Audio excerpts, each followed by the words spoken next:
எல்லாருக்கும் வணக்கம். இன்றைக்கி நம்ம ஒரு டேஸ்டியான, எனக்கு ரொம்ப ரொம்ப ஃபேவரட்டான மட்டன் கால் சூப் எப்படி செய்கிறதுங்கிறத இன்றைக்கி நம்ம பார்க்க போகிறோம்.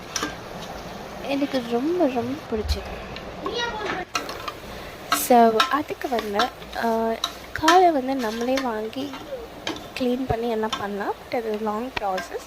அதை பற்றி தெரிஞ்சவங்க நீட்டாக பண்ணுங்கள். இல்லை உங்களுக்கு அதை பற்றி தெரியணுனாலும் என்கிட்ட கேளுங்க, நான் கண்டிப்பாக ஒரு நாள் டீட்டெயிலாகவே காட்டுறேன். கடையில் நமக்கு கால் அவங்களே சுத்தம் பண்ணி கொடுத்துருவாங்க. அதை வாங்கிட்டு நம்ம வீட்டில் இருக்க மசாலாம் போட்டு எப்படி செய்வாங்க பார்க்குறோம். அதுக்கு தேவையானது பார்த்திங்கன்னா இஞ்சி பூண்டு பேஸ்ட்டு, வெங்காயம், தக்காளி, அதுக்கப்புறம் மசாலா பொருட்கள். ஸோ ஒரு குக்கரில் எண்ணெய் ஊற்றிட்டு வெங்காயம், இஞ்சி பூண்டு பேஸ்ட்டு, தக்காளி எல்லாத்தையும் போட்டு நல்லா வதக்கிக்கணும்.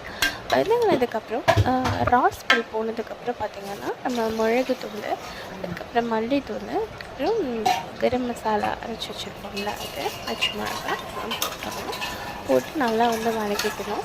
அதுக்கப்புறம் இந்த காலையும் இதில் போட்டுட்டு நல்லா வதக்கணும். அந்த எண்ணெய், அந்த மசாலா எல்லாமே நல்லா வதங்கணும். வதங்கினதுக்கப்புறம் பார்த்திங்கன்னா நிறைய தண்ணி ஊற்றணும். ஏன்னா சூப் அப்படிங்கும்போது நம்ம குழம்பு மாதிரி வைக்க போகிறதுல சூப் கன்சிஸ்டன்சி.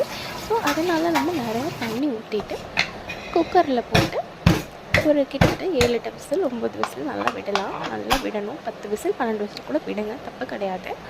அதுக்கப்புறம் விசில் அடங்கினதுக்கப்புறம் எடுத்துகிட்டு மல்லித்தூள், கொஞ்சம் பெப்பரு, உப்பெல்லாம் பார்த்து உப்பும் போட்டுக்கோங்க. போட்டுட்டு நல்லா கலந்து சுட இட்லிக்கு சாப்பிட்டா அவ்வளோ அருமையாக இருக்கும். இது ரொம்ப ரொம்ப நல்லது. ரொம்ப கால்சியம் உள்ளது. போனுக்கெல்லாம் நல்லா ஸ்ட்ரென்தன் பண்ணி கொடுக்கும். சாப்பிட்டு பார்த்து எப்படி இருக்குன்னு சொல்லுங்கள்.